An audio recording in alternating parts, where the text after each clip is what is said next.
বাড়িতে আত্মীয় স্বজন আসুক কিংবা বন্ধু বান্ধব, শরবত কিন্তু আমরা সবাইকেই দিয়ে থাকি।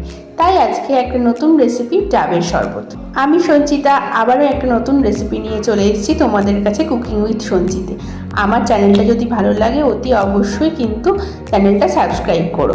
চলো দেরি না করে রেসিপিটা স্টার্ট করি। প্রথমেই একটা শাঁসযুক্ত ডাব নিয়ে নিলাম।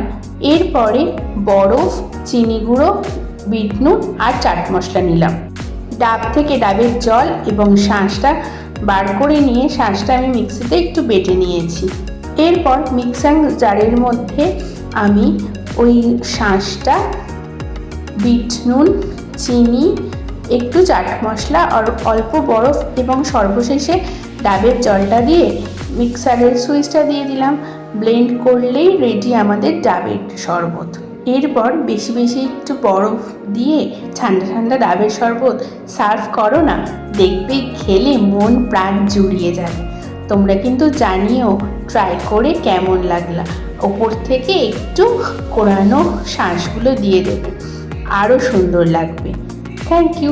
আর পছন্দ হলে সাবস্ক্রাইব করতে ভুলো না কিন্তু আমার চ্যানেল।